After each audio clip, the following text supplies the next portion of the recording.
On a random Tuesday, I was on the phone with my boyfriend when I suddenly had the biggest beef stew craving. Not just any beef stew, though. It had to be the kind that's deeply braised, rich with flavor, tender enough to fall apart with a fork. And more importantly, it had to come with mashed potatoes. Soft, buttery mashed potatoes that soak up all the sauce and make the whole dish feel like a warm, heavy hug on a plate.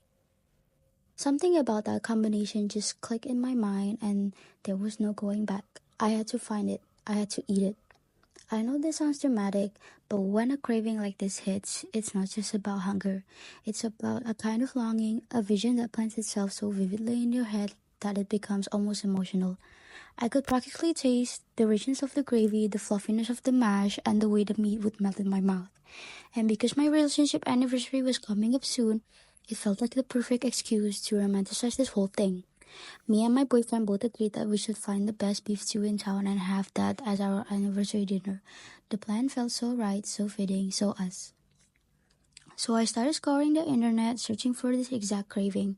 The funny thing is, for a city as big as Surabaya, it's surprisingly hard to find a place that serves beef stew with mashed potatoes. I could easily find Samur anywhere, but Samur wasn't the vibe I was after. Samur was sweet and comforting, yes. It lacked the richness, the depth, the heaviness I was looking for. I needed a stew that felt like it had been cooking for hours, the kind of dish that's been loved into existence. After hours of browsing TikTok, I finally came across a cafe called Brush Cafe that had exactly what I was looking for: beef stew, mash, gravy. I clicked so fast and started checking their Instagram for the latest menu, but to my disappointment, they had discontinued the dish. Of course they did. I figured maybe no one in Surabaya really craves this kind of thing often. Maybe it's not profitable enough to keep on the menu. It was such a letdown. I was so close. But then more scrolling led me to something even better, a restaurant in West Surabaya called Sear. They had this dish called beef cheek bourguignon. The name alone already sounded expensive, romantic, and promising. I read the description out loud like it was poetry. Stockyard cold beef cheek cooked with red wine and mirepoix, served with palm puree, carrots, and beef cheek juice. Wow, just wow. I immediately sent the link to my boyfriend. Zero hesitation, we booked the table that night. And just like that, the countdown began. I was giddy. For the next 2 weeks, every time I was tired of assignment or bored with campus life, I would think about that dinner and feel instantly better. I imagined the food, the ambiance, the dress I would wear. I even planned what angle to take photos of the dish. But ironically, the closer the date came, the busier I got. College got overwhelming, I had deadlines piling up, and for a while I forgot about the dinner entirely. Then the day arrived. It was a Friday night. The day had been so hectic that the date almost felt like a surprise, but maybe that made it even better. After everything I had been through the past week, sitting down for a special dinner with my boyfriend, eating the one thing I had been craving so intensely, it felt like the perfect reward. We got dressed, headed to a restaurant, and went straight to our table. We didn't even pretend to browse the menu. The moment the server handed us the menu, we already knew what we wanted. My boyfriend got the mac and cheese. I, of course, got the beef cheek bourguignon. We ordered drinks, exchanged a little glance, and then just smiled. It was all happening. While waiting for our food, we exchanged an anniversary gift, something we had planned quietly without too much fuss. It was sweet and fun, but in the back of my mind, I couldn't stop thinking about the food. I was so curious, so excited, borderline anxious. What if it doesn't live up to the expectation? What if the beef isn't tender enough? What if the mash is too cold or the portion is too small? Deep down, I had a good feeling. And then it arrived. I swear, when the plate landed in front of me, I almost gasped. It was beautiful. The beef glistened under the warm restaurant light, drenched in this deep brown, almost glossy sauce that looked like it had stories to tell. The mash sat underneath like a soft bed, creamy and pale, ready to soak up the richness above it.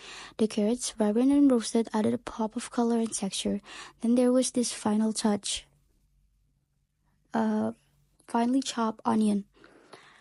I didn't wait too long to take pictures, but I made sure to capture the moment in one picture, then another. A zoom in shot, a wide angle. I need to remember this, not just the taste, but the look of it, because this dish already felt like it was going to mean something to me. And then came the first bite. I was given a knife, but I didn't need it. I gently pressed my fork into the beef and it fell apart with no resistance. The meat was tender, juicy, and beautifully braised. I dipped it lightly into the sauce, no mash yet, just to taste the essence of the beef and the sauce together. And then I was gone. I got lost completely. Totally, absolutely. The taste was overwhelming in the best way. The sauce was rich, deep, and slightly tangy, just the right amount of wine without overpowering. It had layers. You could tell it had been cooked for hours, reduced, adjusted, and loved. The beef itself was perfectly braised, soft but not mushy, holding its shape just long enough before melting in my mouth. The fat had rendered beautifully and gave each bite that melt in your mouth texture that's just unmatched. Then came the mash. I swirled a bit of beef and sauce with the mash and then took another bite, and once again I disappeared. The mash was soft, smooth, and buttery, just the right amount of salt, creamy but not runny, thick but not dry.